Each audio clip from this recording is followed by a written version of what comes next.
En un libro que me regalaron leí la fascinante historia de la industria automotriz y las fortunas personales que se ganaron y perdieron a principios del siglo XX.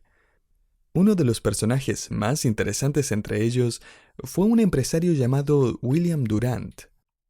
William Durant fue el propietario de un negocio de carruajes en la década de 1880, que luego se convirtió en una compañía llamada General Motors. En 1905, él rescató financieramente a un fabricante de automóviles llamado David Buick. Ellos formarían una sociedad y juntos crearían un imperio automovilístico, comprando otras compañías pequeñas en su momento como Chrysler. Durant también se asoció con un fabricante de automóviles francés llamado Louis Chevrolet. Luego, un canadiense se unió al grupo que había nombrado a su empresa Cadillac. En cierto momento, Henry Ford acordó venderle su joven planta automotriz a Billy Durant. Pero debido a desacuerdos en el contrato, Henry Ford finalmente cambió de opinión, lo que por supuesto cambió el curso de la historia del automóvil. Durante las siguientes décadas, Durant y sus socios hicieron una fortuna. De hecho, leí que más de 70 hombres se hicieron millonarios al unirse o hacer negocios con General Motors, y eso fue a principios de la década de 1990. Sin embargo, William Durant perdería su fortuna. Su último emprendimiento financiero terminó en la quiebra en vísperas de la Gran Depresión. Para 1936, este ingenioso creador de una industria millonaria estaba sin un centavo, demasiado pobre como para comprar uno de los automóviles que él mismo había creado. A eso se le llama ir de rico a pobre.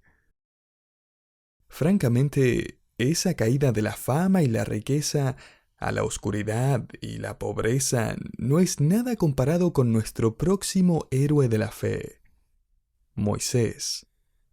Y vamos a descubrir que una de las diferencias clave entre Moisés y Durant y la mayoría de las personas será el hecho que Moisés se alejó de su dinero y fama voluntariamente.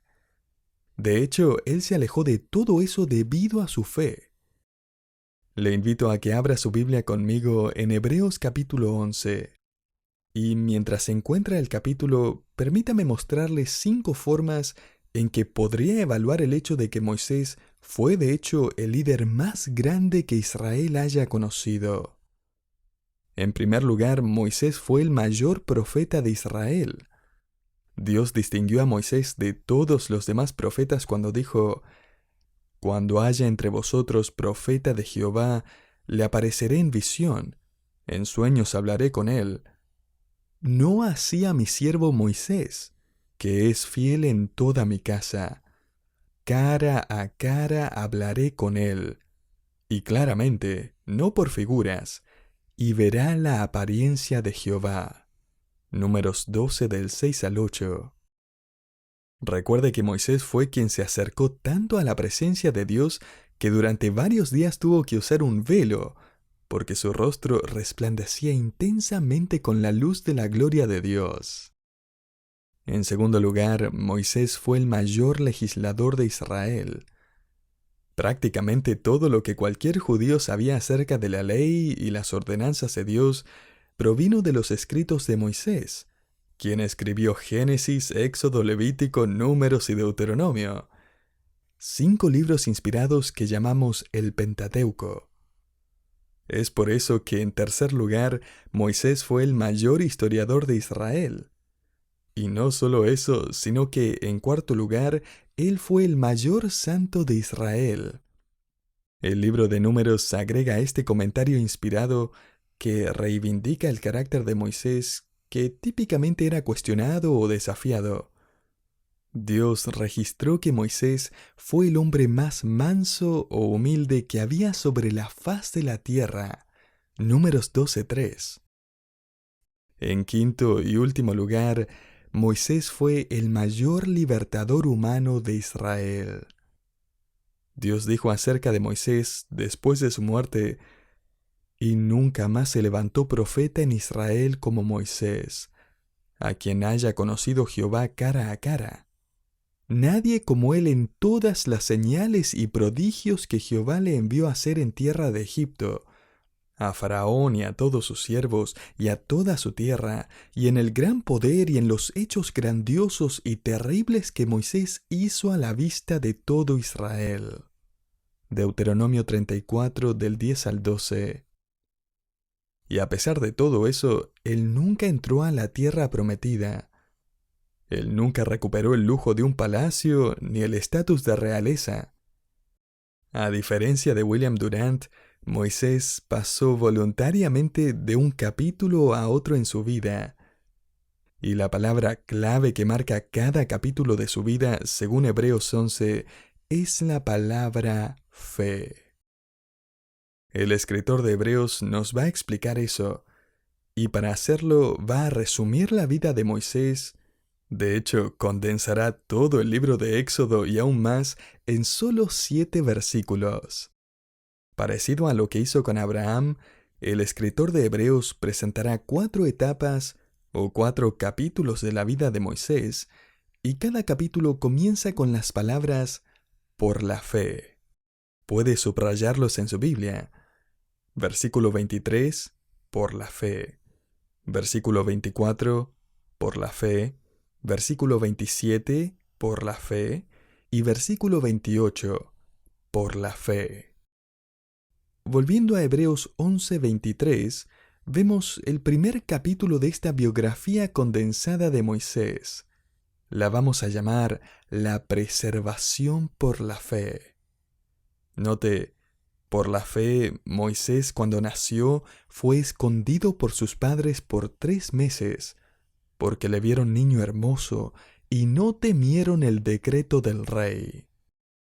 De inmediato sorprende el hecho de que este primer capítulo trata realmente sobre la fe de los padres de Moisés, ¿no es así? Es importante recordar que los padres de Moisés se casaron durante los días más oscuros de la esclavitud judía en Egipto. De hecho, el nuevo faraón, que no conocía a José ni le importaba ese legado, había adoptado una nueva política para esta nación de esclavos. El edicto real ordenaba a las parteras hebreas que mataran a cualquier bebé varón nacido de padres judíos. Cuando eso no sucedía, la orden era que cualquier persona en el reino, judío o egipcio, que supiera sobre un bebé hebreo que hubiera sobrevivido, debía arrojarlo al río Nilo. Éxodo 1 del 15 al 22. Si estudian la historia completa en Éxodo, descubrirá que esta pareja de esclavos ya tenía una hija, y luego dieron a luz a un hijo varón, y durante 3 meses intentaron ocultarlo. Imagínese lo difícil que sería eso. ¿Cómo puede esconder a un recién nacido? ¿Cómo puede mantenerlo tranquilo por 3 meses? Pero por alguna razón, después de 3 meses, se dan cuenta de que lo que estaban haciendo no iba a seguir funcionando. Quizás el faraón había comenzado una búsqueda casa por casa en búsqueda de bebés escondidos y sabían que su vecindario sería el siguiente. Sea lo que sea, en lugar de ceder o darse por vencidos, resistieron, y en hebreo se nos dice que fue por la fe. Ellos harían lo correcto, incluso si les costara la vida. El libro de Éxodo nos informa que hicieron una cesta o canasta de mimbre y la cubrieron con brea, y la pusieron entre los juncos a la orilla del río Nilo. Éxodo 2:3. Y no fue un accidente que pusieron la canasta en ese lugar. Los padres de Moisés sabían que ese era el lugar por donde caminaría la hija del faraón. Por la fe lo colocaron allí, dejándolo en las manos de Dios para salvarle la vida. Éxodo capítulo 2 nos informa que la hija del faraón vino a lavarse al río Nilo. Pero note que no fue a bañarse en el río Nilo. Bañarse en el Nilo habría ido en contra de la costumbre egipcia. De hecho, los faraones tenían sus propios baños de mármol, donde no tenían que preocuparse de que los cocodrilos se metieran a la bañera. Entonces, ¿por qué fue a las orillas del Nilo? Bueno, los egipcios creían que el río Nilo emanaba de Osiris, uno de sus dioses principales, y las aguas eran consideradas divinas, mágicas y poderosas. Supuestamente eran capaces no solo de producir una larga vida, sino que, escuche esto, producir fertilidad. Agregue a eso el hecho de que los historiadores judíos sostienen que esta era la dinastía 19 del faraón, y que esta hija en particular no tenía hijos. Así que la hija del faraón no venía al Nilo con una barra de jabón para bañarse mientras ahuyentaba a los cocodrilos. Ella venía a hacer un ritual, a bañarse ceremonialmente con el agua del Nilo con la esperanza de tener un bebé. Ella no necesitaba estar limpia, ella quería un hijo. Y Dios sincronizó perfectamente su deseo con la necesidad de los padres de salvar a su bebé de 3 meses, que ahora estaba flotando en una canasta por ahí cerca. Y la hija de Faraón ve a ese bebé y dice, «Judío o no, es mío». El historiador Josefo agrega que la princesa fue con la canasta a varias de sus doncellas para ver si alguna podía amamantar al niño. Sin éxito. Solo entonces Miriam, la hermana de Moisés, salió de detrás de un arbusto y preguntó si necesitaban algunas referencias. La princesa dijo, «Por supuesto», y Miriam fue a buscar a su madre. Y la Biblia nos dice en Éxodo 2:9 que la princesa le pagó a la madre de Moisés para que criara a su propio hijo. Genial, ¿cierto? ¿Y cómo empezó todo? Todo comenzó con un acto de protección por la fe. Eso nos lleva al segundo capítulo de la biografía de Moisés. Lo llamaremos la renuncia por la fe. Note Hebreos 11:24. Por la fe, Moisés, hecho ya grande, rehusó llamarse hijo de la hija de Faraón, escogiendo antes ser maltratado con el pueblo de Dios que gozar de los deleites temporales del pecado, teniendo por mayores riquezas el vituperio de Cristo que los tesoros de los egipcios. En el relato del Éxodo se nos dice que la princesa convirtió a Moisés en su hijo, es decir, lo convirtió legalmente en su hijo y heredero. En el mensaje de Esteban, en Hechos 7, vemos que Moisés fue educado en toda la sabiduría de los egipcios y que llegó a ser poderoso en sus palabras y obras. Por fuera se veía y hablaba como un miembro de la clase real egipcia, como José varios años antes. Pero al igual que José, Moisés era un judío creyente por dentro. La fe de sus padres esclavos echaría raíces y se convertiría en la fe de este joven. F. B. Meyer, un pastor y expositor británico del siglo XIX, resumió la riqueza y la grandeza de Egipto durante los días de Moisés con la siguiente descripción. ¡Qué tierra tan magnífica debe haber sido Egipto en aquellos días!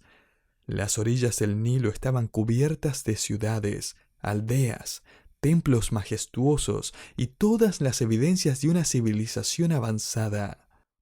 Poderosas pirámides y colosales figuras se elevaban unos 30 metros sobre las multitudes. Y Moisés gozaba de lo mejor de toda esta sociedad. Fue criado en el palacio y lo trataron como el nieto del faraón. Si cabalgaba por las calles, sería en un carruaje real. Si navegaba en el Nilo, habría sido en una barcaza dorada en medio de los acordes de una hermosa música. Si deseaba algo, la riqueza casi ilimitada de los tesoros de Egipto estaba a su disposición. Lo habían enviado a educarse en la Universidad del Templo del Sol, que era como ir a Oxford en el antiguo Egipto. Él habría aprendido a leer y escribir los misteriosos jeroglíficos. Habría aprendido matemáticas, astronomía y química, áreas en que los egipcios son famosos. Pero Moisés era más que un simple estudiante. Él se había convertido en estadista y soldado. Josefo escribe que cuando los etíopes invadieron Egipto, ellos derrotaron al ejército egipcio y se prepararon para atacar la ciudad capital de Menfis. Presa del pánico, los egipcios consultaron a los oráculos y por la recomendación de ellos confiaron el mando de las tropas reales a Moisés, quien tenía unos 30 años. Él inmediatamente salió al campo de batalla, sorprendió y derrotó al enemigo, capturó su ciudad capital y regresó a Egipto victorioso cargado con el botín de la victoria. Menos de 10 años después, él está harto de todo eso. Y el escritor de Hebreos dice aquí que Moisés rehusó llamarse hijo de la hija de Faraón. Esa palabra traducida rehusó significa renegar o desertar. Y el tiempo del verbo indica que su negativa fue decisiva, fue concluyente. Moisés literalmente desertó de la familia real y renunció a un futuro increíble. El príncipe de Egipto lo había abandonado todo. Él se ofrece voluntariamente para una de las historias más grandes de rico a pobre jamás registradas en la historia de la humanidad. Y eso comienza el capítulo 3 de su biografía de fe. Vimos la preservación por la fe, luego la renuncia por la fe, y ahora en tercer lugar, la separación por la fe. El versículo 27 nos informa que por la fe dejó a Egipto, no temiendo la ira del rey, porque se sostuvo como viendo al invisible. Si ha estudiado la vida de Moisés en detalle, sabrá que él vivió 120 años, y su biografía se puede dividir fácilmente en 3 secciones de 40 años. Los primeros 40 años los pasó en el esplendor del palacio egipcio. Los segundos 40 años los pasó en Madián, el lugar al que Moisés escapó después de haber matado a un egipcio, y sus últimos 40 años los pasó en el desierto liderando al pueblo de Israel. Debido a esa fácil división, automáticamente podría pensar que el versículo 27 está hablando de los 40 años de Moisés en el desierto de Madián. Pero eso no puede ser de lo que estamos hablando aquí por una muy buena razón. Aquí se nos dice que Moisés salió de Egipto por la fe, no temiendo la ira del rey. El capítulo 2 de Éxodo nos dice específicamente que después de asesinar al egipcio que estaba golpeando a un esclavo judío, y cito Éxodo 2:14, entonces Moisés tuvo miedo y dijo: ciertamente esto ha sido descubierto. Versículo 15. Oyendo Faraón acerca de este hecho, procuró matar a Moisés, pero Moisés huyó delante de Faraón y habitó en la tierra de Madián.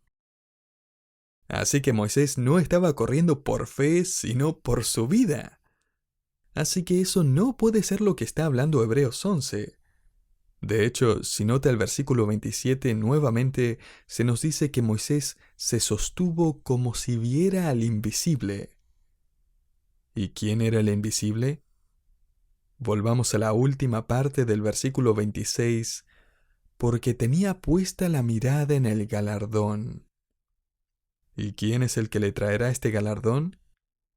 Vayamos al principio del versículo 26, donde se nos presenta a la persona en la que Moisés confiaba en última instancia. ¿Quién es? Cristo. A Moisés no le impresionó el esplendor de Egipto porque lo comparó con la descripción del reino venidero, la herencia de Abraham, la ciudad hecha por Dios, un reino incomparable y glorioso. Pero espera, Moisés, ¿qué pasa con toda la pompa y el lujo? ¿Qué pasa con la riqueza y las comodidades? ¿Qué hay de, como leemos en el versículo 25, los deleites temporales del pecado? Tienes al mundo en tus manos. ¿Realmente vas a abandonar todo eso? Bueno, algún super santo podrá decir que en realidad no hay placer en el pecado ya que desaparece tan rápido. Pero eso no es lo que dice aquí la Biblia. Y seamos realistas también. Si no fuera placentero, no estaríamos tentados a pecar. Ahora, ¿qué fue lo que ayudó a Moisés a poder alejarse de los placeres del pecado? Aquí se nos dice que él comparó el placer del pecado con la recompensa de Cristo, el placer de los gozos inmortales. Me encanta la forma en que el pastor Ken Hughes explica este pasaje en Hebreos 11. Él escribió: solo piensa en lo que significaría ver literalmente el cumplimiento de nuestra gloria prometida en el cielo por solo 60 segundos, mientras aún vivimos en la tierra. Esos 60 segundos cambiarían su vida. Pero espere, la gloriosa promesa cambió la vida de Moisés sin que tuviera la oportunidad de observarla por 60 segundos. Y cada creyente, tal como Moisés, ha cambiado su perspectiva y su enfoque habiendo visto lo invisible por la fe. El capítulo 1 de esta biografía de la fe es la preservación por la fe. El capítulo 2 es una gran renuncia por la fe. El capítulo 3 revela décadas de separación por la fe. Y ahora el capítulo 4 revela la institución por la fe. Versículo 28. Por la fe celebró la Pascua y la aspersión de la sangre para que el que destruía a los primogénitos no los tocase a ellos. Una vez más, el autor de Hebreos nos lleva de regreso al Éxodo, donde presenciamos la víspera de la partida de la nación de Israel y su liberación de la esclavitud. La última plaga de Dios, el ángel de la muerte, quien probablemente era Dios mismo, vendría por la noche y tomaría la vida del primogénito de cada hogar que no estaba protegida por la sangre del Cordero, salpicada en los postes de sus puertas. En aquellos hogares protegidos por la muerte de un cordero, la muerte simplemente pasaría y no tocaría al primogénito. Y así comenzó la primera Pascua, una institución de fe que señalaba la venida del Cordero de Dios, quien sería el sacrificio final, poniendo fin permanentemente al poder de la muerte y trayendo vida eterna. Moisés, quien guardó la Pascua, literalmente instituyó la ceremonia de la Pascua por la fe, una institución que apuntaba a la futura expiación de Jesucristo. Hace poco comencé a leer la biografía de Adoniram Judson. Me llamó la atención que, en cierto modo, él fue como Moisés. Él fue el primer misionero protestante estadounidense en renunciar y alejarse de su vida en Estados Unidos. Él lo daría todo para vivir en la tierra de Birmania, al norte de Tailandia. Antes de embarcarse en su viaje, él se había enamorado de una joven adinerada que también amaba a Cristo, al igual que sus padres. Él le escribió una carta a su padre pidiéndole permiso para casarse con su hija, y no me va a creer lo que le escribió. Permítame leerle un poco. E imagine que usted es el padre de la novia. Adoniram Judson escribe: ahora tengo que preguntar si puede consentir en separarse de su hija a principios de la próxima primavera, para no verla más en este mundo. Si puede consentir su partida a una tierra pagana y su sujeción a las penurias y sufrimientos de una vida misionera. Si puede dar su consentimiento para que se exponga a los peligros del océano, a las fatales inclemencias del clima del sur de la India, a todo tipo de miseria y angustia, a la degradación, el insulto, la persecución y quizás una muerte violenta. Puede consentir en todo esto para la gloria de aquel que dejó su hogar celestial y murió por ella y por usted, por el bien de las almas inmortales que perecen, por el bien del cielo y la gloria de Dios. puede consentir en todo esto, teniendo la promesa de encontrar a su hija en el mundo de la gloria con una corona de justicia, iluminada por las aclamaciones de los paganos ahora salvos por medio de su ministerio, que estarán alabando a su Salvador? Finalmente él dijo que sí, y por supuesto ella también. Querido oyente, no sé a lo que le está llamando el Señor. ¿Qué le ha pedido que rinda a sus pies? ¿Qué debe esperar? Comenzar. Renunciar quizás por amor a su nombre. Pero sé cómo podemos hacerlo. Por la fe. La fe es la capacidad de abandonar nuestros deseos pasados, las delicias presentes y los sueños futuros por lealtad a Dios. Y permítame agregar que lo hacemos voluntaria y gozosamente a la luz de las maravillosas promesas de Dios, que hará que todos los sacrificios que hagamos valgan la pena.